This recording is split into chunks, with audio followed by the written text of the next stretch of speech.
Donc, frères et sœurs, bienvenue dans la présence du Seigneur. Mes sœurs, bienvenue dans la présence du Seigneur. Amen. Daniel, bienvenue dans la présence du Seigneur. Amen. Bienvenue, Clarisse, dans la présence du Seigneur. Amen. Gloire au Seigneur. Nous bénissons Dieu pour ces moments. Au nom de Jésus-Christ. C'est déjà presque la fin du mois de février et nous passerons bien sûr à la Sainte Seine après la parole de Dieu. Amen. Amen. Gloire au Seigneur. Nous parlons du service, nous parlons de servir l'Éternel et le dimanche dernier nous parlions des caractéristiques que nous devons trouver chez les serviteurs. Et j'ai médité la semaine dernière, cette semaine bien sûr, sur un certain nombre de choses et je suis tombé sur un des caractères des serviteurs et je voudrais qu'on partage cela ce matin. Je vais ouvrir la Bible dans mon livre de 1 Corinthiens au chapitre 9. 1 Corinthiens au chapitre 9. Et nous allons lire le verset 19 jusqu'au verset 23. Josué. 1 Corinthiens chapitre 9, verset 19. Car, bien que je sois libre à l'égard de tous, je me suis rendu le serviteur de tous, afin de gagner le plus grand nombre. Amen. Amen. Car bien que je sois libre à l'égard de tous, c'est l'apôtre Paul qui parle aux Corinthiens, je me suis rendu serviteur de tous. Donc, lorsqu'on veut être serviteur de Dieu, on devra être serviteur de tous. Alléluia. On ne choisira pas de servir. Alléluia. On se doit d'être serviteur de tous, sans limite. Il n'y a pas de limite à servir. Alléluia. Frères et sœurs, il n'y a pas de limite. Continue, Josué. Verset 20. Avec les Juifs, j'ai été comme Juif. Avec les Juifs, j'ai été comme Juif. Je n'ai pas choisi. Je ne choisis pas de servir. Un serviteur sert là où on a besoin de lui. Amen. Un serviteur sert quand on lui demande de servir. Ce à quoi on l'appelle à servir, il sert. Il ne dit pas, non, ça ce n'est pas pour moi. Il ne dit pas, non, non, ça c'est plus bas que ce que je suis. Il ne dit pas, non, non, non, non, non, non. Moi je voudrais plutôt faire ça. Il ne dit pas, non, non, non, non. Pourquoi est-ce que moi on me met là et les autres on les met là-bas? Pourquoi est-ce que les autres sont appelés à ça et pas à moi? On ne choisit pas. Il n'y a pas de limite à servir. Il n'y a pas de limite à servir. Quand on est serviteur, on est comme un soldat. Le soldat ne choisit pas où est-ce qu'on l'envoie. Là où on a besoin de lui, on l'envoie. Si c'est en Ukraine, on l'envoie en Ukraine.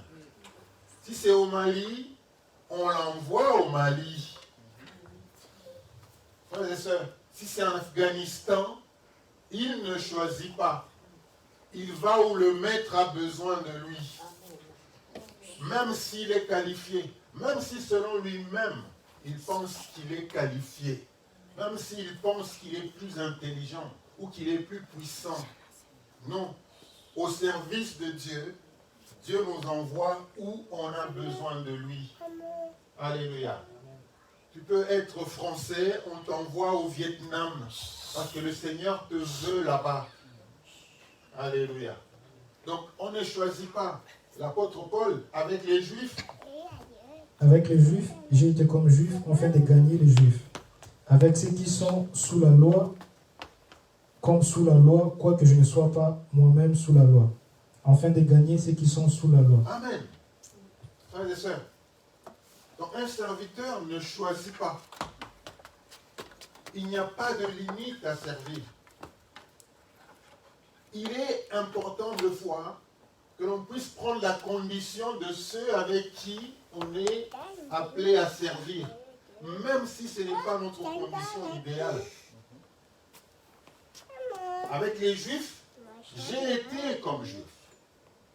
Avec les sans-loi, j'ai été comme étant sans loi. C'est-à-dire que je n'ai pas, un serviteur n'a pas honte, ne doit pas avoir honte de de se retrouver dans une situation qui n'est pas la sienne, mais avec pour but de gagner ceux qui sont dans cette situation-là. Alléluia. On ne choisit pas. On ne dit pas je veux être avec les gens qui sont comme ça. Non, lorsque l'on a besoin de toi à tel endroit, eh bien on te dit voilà là où tu vas travailler maintenant. Parce que tu ne sais pas. Dieu peut te rencontrer dans cette situation-là. Alléluia. Amen. Donc, avec les sans-lois, j'ai été comme un sans-loi. On ne va pas dire, je ne vais pas aller à cet endroit-là, parce que ces gens-là, je ne les aime pas. Je ne les aime pas. Eux, je ne les aime pas. Moi, je préfère servir plutôt ici. Là, c'est toi-même. C'est toi-même, c'est ton service. C'est toi qui commences maintenant à montrer comment est-ce que tu vas servir Dieu. L'apôtre Paul a été flexible. Là où le Seigneur a dit, tu vas là, eh bien il est allé là-bas. Alléluia. Gloire au Seigneur.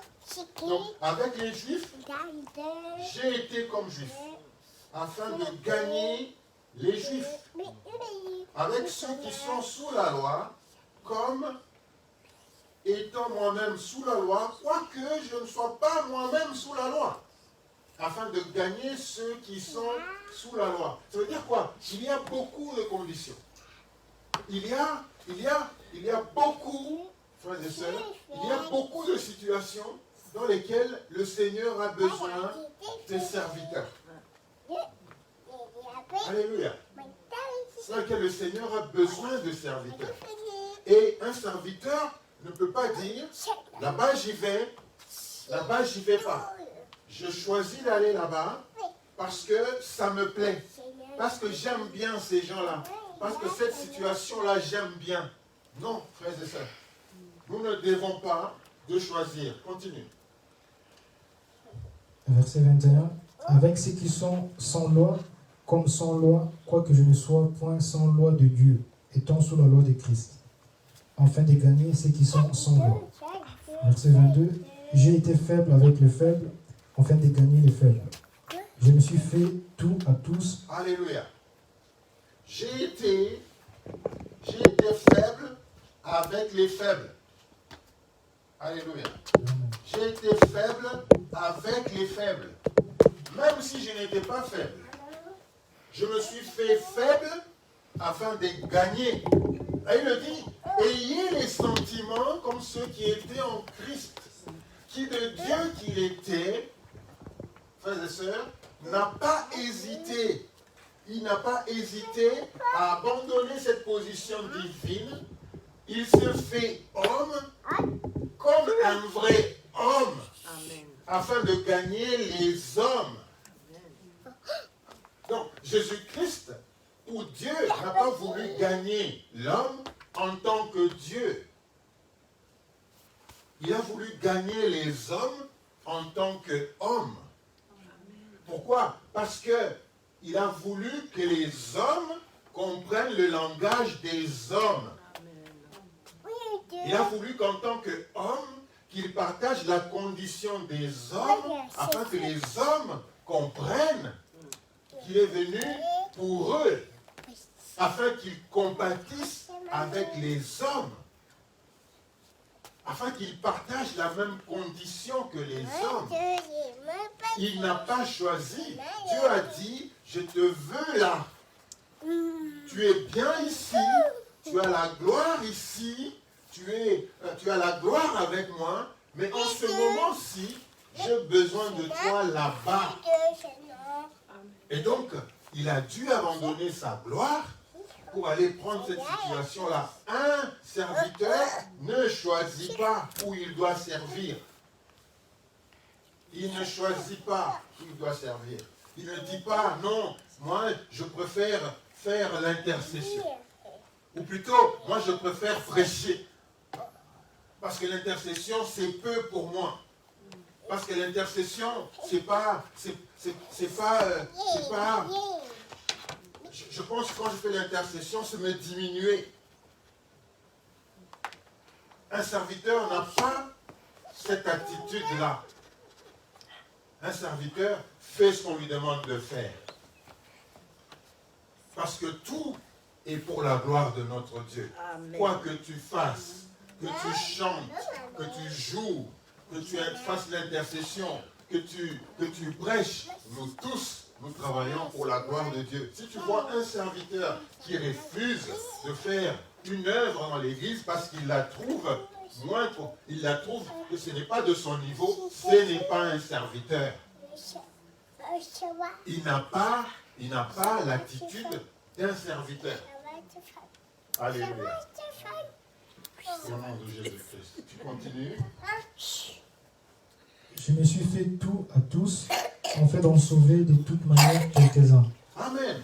Je me suis fait tout à tous afin d'en sauver quelques-uns. Pas tous, parce que tous ne seront pas sauvés. Il ne faudrait pas penser que tu sauveras tous. Frères et sœurs, il ne faut pas imaginer que toi, tu sauveras tous. Quel que soit ce que tu fais, aussi loin que tu sois, tu ne sauveras jamais tous. Jésus-Christ, malgré toute l'onction qu'il avait, n'a pas sauvé tous. Donc il faut comprendre, frères et sœurs. Il faut comprendre que il ne faut pas s'ériger cet honneur et cette gloire de penser que toi tu peux sauver tous. Que toi tu peux amener tous à la connaissance de Dieu. Non. Donc un serviteur, frères et sœurs, un serviteur ne choisit pas. Il ne choisit pas. Il ne choisit pas le lieu. Il ne choisit pas les circonstances. Il ne choisit pas l'heure. Moi, j'agis seulement à telle heure. Moi, je préfère... Non. À tout moment, Dieu peut te dire, fais ça. À tout moment, Dieu peut t'appeler à un service.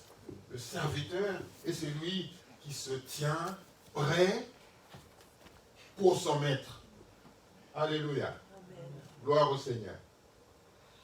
Et puis,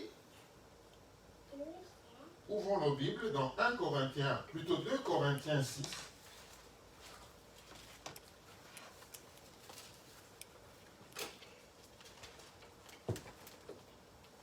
2 Corinthiens 6. Nous allons lire à partir du verset 4. 2 Corinthiens 6, verset 4. Mais nous nous rendons à tous égards recommandables, comme serviteurs de Dieu, par beaucoup de patience dans les tribulations, dans les calamités, dans les détresses. Amen. Gloire au Seigneur. L'apôtre Paul, qui parle encore aux Corinthiens, il dit, nous nous rendons recommandables à tous égards, comme serviteurs de Dieu. Frères et sœurs, ce titre de serviteur de Dieu, tout le monde veut se l'ériger maintenant. Tout le monde voudrait être appelé serviteur de Dieu. Alléluia. Mais tout le monde ne peut pas être serviteur de Dieu. Alléluia. Et c'est un processus pour arriver à être appelé serviteur de Dieu. Alléluia. J'ouvre une parenthèse. Il y a des serviteurs de Dieu, mais il y a aussi des serviteurs de Dieu. Alléluia. Aujourd'hui, tout le monde voudrait être serviteur de Dieu. Mais quand vous lisez la Bible, vous allez vous rendre compte qu'il y avait des gens qui étaient serviteurs, des serviteurs de Dieu. Alléluia. Ça veut dire que eux, ils ont commencé par servir un homme, et puis finalement, en servant un homme, ils servaient Dieu. Alléluia. Ils servaient Dieu. Aujourd'hui, les gens ne veulent pas servir les hommes. Ils veulent être appelés serviteurs de Dieu. Mais quand on ne sait pas servir un homme, on ne peut pas servir Dieu. Quand on n'est pas prêt à servir un homme, on ne peut pas servir Dieu. On ne peut pas servir Dieu que l'on ne voit pas. On ne peut pas ne pas servir un homme que l'on voit et imaginer servir Dieu que l'on ne voit pas. Alléluia. Donc, à un moment, tu vas commencer par servir l'homme qui sert Dieu. Et un jour, tu vas servir Dieu et tu auras des gens qui vont te servir. Alléluia. C'est une école d'humilité, frères et sœurs. C'est une école d'humilité. Il faut comprendre c'est quoi servir Dieu. C'est une école d'humilité. Alléluia. On a vu Josué et Caleb qui étaient des serviteurs de Moïse. Serviteurs de Dieu. On a vu Élisée qui servait Élie, serviteur de Dieu. On a vu Géasi qui était serviteur d'Élisée, serviteur de Dieu. Tout le monde voudrait être appelé serviteur de Dieu, mais tout le monde ne veut pas servir les hommes. Alléluia. Tout le monde ne veut pas servir l'homme. On est dans une société où c'est la société qui commence à transformer l'Église. Personne ne veut servir. Personne ne veut répondre au service. Écoute, toi, viens et fais ça. Non, non, non. Les gens ne veulent plus recevoir des ordres. Les gens ne veulent plus recevoir des ordres. Les gens ne veulent plus recevoir des ordres. Lorsque tu leur dis, fais ça, non, ils pensent que non, tu es en train de les commander. Eux veulent être serviteurs de Dieu, que l'on ne voit pas. Parce que Dieu ne va pas te reprocher. Les hommes vont te reprocher. Alléluia. Les hommes vont te reprocher. Les hommes vont te dire, frère, ce que tu as fait, ce n'est pas bien. Ou ce que tu es en train de faire, ce n'est pas bien. Frère, tu as dit que tu allais être là, on ne t'a pas vu. Les gens aiment être serviteurs de Dieu parce qu'ils ne verront jamais Dieu venir leur dire, écoute, tu as été absent. Écoute, tu as dit que tu allais faire ça. Écoute, non. Là, au moins personne ne me dit rien. Je suis serviteur de Dieu et ça s'arrête là. Mais quand tu viens, tu dis, ce n'est pas bien. Ce que tu fais, ce n'est pas bien. Arrange. Non. Non. On va dire, non, non, non, non. Il est en train de me commander. Personne ne veut être commandé. Un vrai serviteur ne choisit pas. Un vrai vrai serviteur commencera par être serviteur d'un homme et puis être appelé serviteur de Dieu. Amen. Je me rappelle, nous, quand on a commencé le ministère, on était encore très jeunes, on tenait la Bible d'un pasteur comme ça. Quand il arrivait, on allait, on prenait la Bible, on venait. Aujourd'hui, si on le fait, on va dire non, mais il se prend pour qui? Il se prend pour qui? On va dire il se prend pour qui? Quand le pasteur était invité dans les réunions de prière, on prenait son sac comme ça. On venait. Alléluia. On faisait des choses comme ça. Parce qu'on se disait, écoutez, on est serviteur d'un homme avant d'être serviteur de Dieu. Aujourd'hui, si tu le fais, on va dire, ce pasteur-là, il se prend pour qui? Il se prend pour qui? Cet homme de Dieu-là, il se prend pour qui? Alléluia. Il pense que tous les serviteurs sont ses esclaves. On va dire ça. Alléluia. On va dire ça. Et on était content de le faire. Et on était content de le faire. On était content de le faire. Frères et sœurs. Mais aujourd'hui, si tu le fais, si tu donnes même un ordre, si tu donnes même une recommandation, les gens ne veulent pas faire. Les gens ne veulent pas faire. Les gens veulent ça, veulent avoir le titre.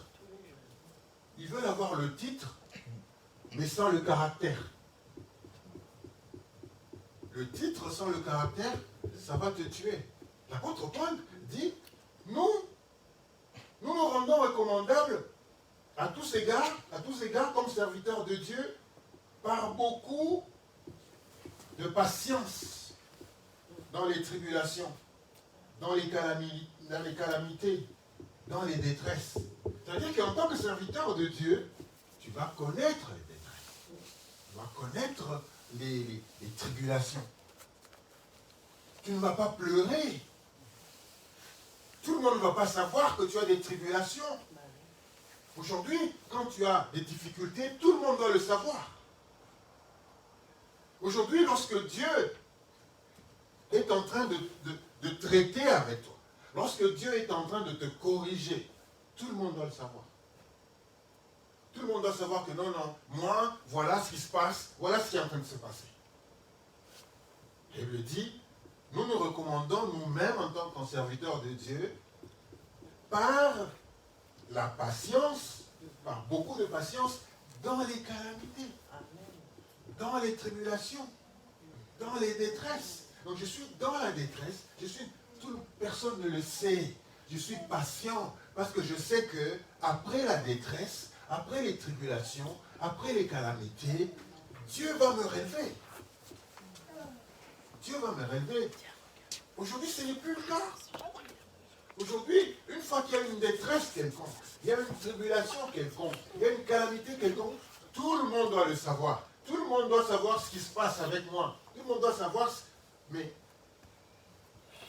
comment être serviteur?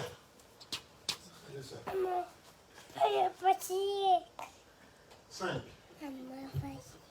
Verset 5. Sous les coups, dans les prisons, dans les troubles, dans les travaux, dans les veilles, dans les jeûnes. Amen.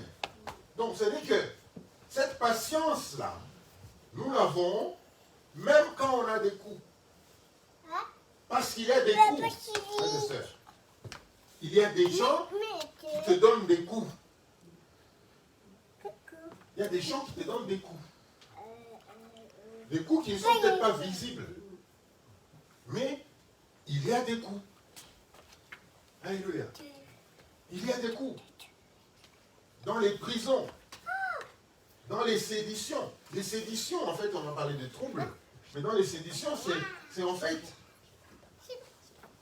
des gens qui apportent des informations qui sont fausses pour essayer de troubler. Alors, cette souffrance-là,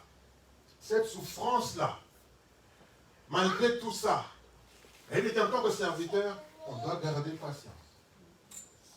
Frères et sœurs, être serviteur, c'est une école de caractère. Une école de caractère. Le caractère lui-même, sans que tu ne dises Quand tu me dis que je suis serviteur de Dieu, le caractère peut déjà le dire. On peut déjà juste regarder le caractère et dire non, non, là, il y a un serviteur de Dieu. Le caractère lui-même va le dire. L'apôtre Paul ne dit pas, voilà, nous avons prêché, voilà pourquoi nous sommes maintenant serviteurs de Dieu. Il dit non, non, nous nous sentons recommandables par beaucoup de patience. Et quand vous regardez ma patience, vous vous dites, il y a quelque chose que beaucoup n'ont pas. Dans la situation, non. J'ai vu des gens dans cette situation-là, comment ils ont réagi.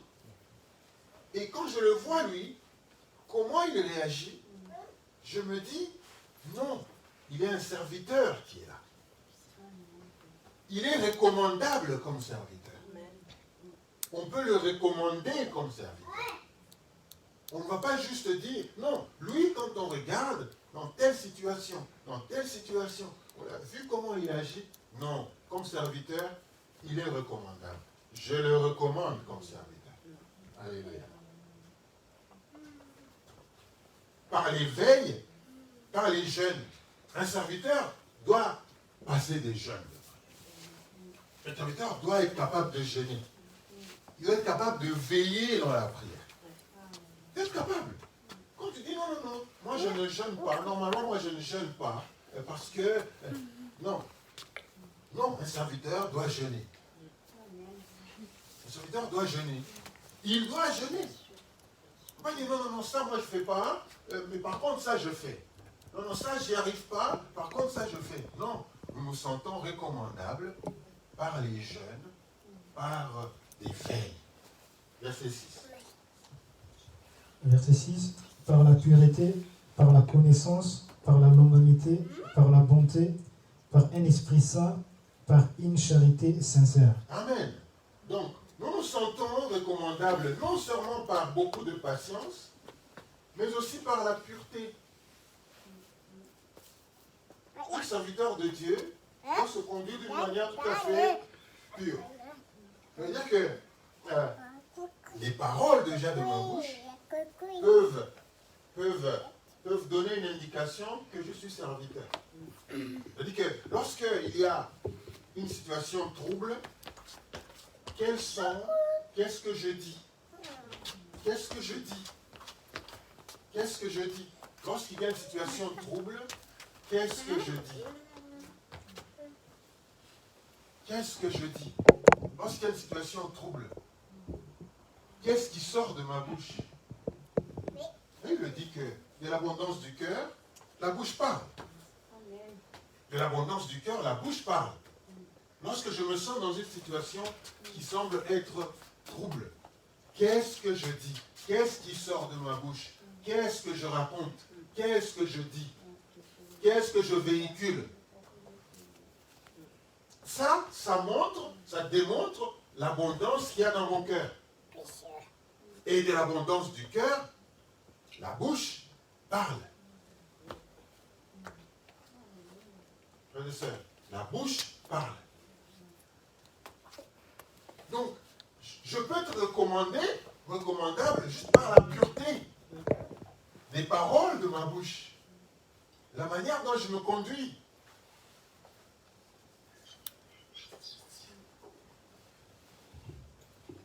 Par la connaissance de la parole de Dieu. Tu ne peux pas être serviteur et tu ne passes pas du temps à lire la Bible. Tu ne peux pas être serviteur et tu ne médites, tu ne passes pas du temps dans la méditation de la parole de Dieu. Tu ne peux pas te dire serviteur. Tu passes à rejeter ce titre-là, mais dans la connaissance, tu n'y es pas. Tu n'es pas dans la connaissance. Tu n'es pas dans la connaissance. Tu n'es pas dans la connaissance. Pas de ça. Donc, c'est tout un tas. Par la connaissance, par la longanimité, c'est aussi de la patience dans les moments difficiles, par la bonté, par l'Esprit Saint. La Bible dit que les enfants de Dieu sont conduits par l'Esprit de Dieu. Et quelqu'un qui est conduit par l'Esprit de Dieu, on le voit, on le sent. Quelqu'un qui est conduit par l'Esprit de Dieu, il y aura la patience en lui. Alléluia. Il y aura l'amour en lui. Il y aura la maîtrise de soi en lui. Il y aura la maîtrise de soi. Frères et sœurs, il y aura l'amour, il y aura la sagesse, la maîtrise de soi. Il saura se contenir pendant des moments difficiles. Il saura se contenir pendant des moments troubles. Donc, quand on voit quelqu'un comme ça, qui peut se contenir, il devient recommandable. La parole me dit, nous sommes recommandables. Pourquoi? Parce que nous voyons de tels signes. Nous voyons de telles choses en lui. Nous voyons comment ces choses se passent en lui. Alors, à ce moment-là, ce frère ou cette sœur-là est recommandable. Alléluia. Il est recommandable. Verset 7. Vas-y. Par la parole de vérité, par la puissance de Dieu, par les armes offensives et défensives de la justice. Amen. C'est-à-dire que par la parole de vérité, il faut qu'il y ait la vérité. Dans la bouche du serviteur, il faut qu'on trouve la vérité. On ne va pas transformer les choses. On ne va pas transformer les paroles pour s'attirer la sympathie. On ne va pas dire des choses qui ne sont pas vraies. Donc, on doit voir dans la bouche du serviteur la parole de vérité. Et on dira, ce frère ou cette sœur est recommandable comme serviteur. Alléluia. Par la parole de vérité, par la puissance de Dieu, par les armes offensives et les armes défensives de la justice. Il y a des armes en tant que serviteur qui sont tout à fait défensives et il y a des armes qui sont offensives. Alléluia. En tant que serviteur et en tant qu'enfant de Dieu, on a beaucoup plus d'armes défensives que d'armes offensives. On peut peut-être le lire dans Éphésiens 6. Et on va passer à...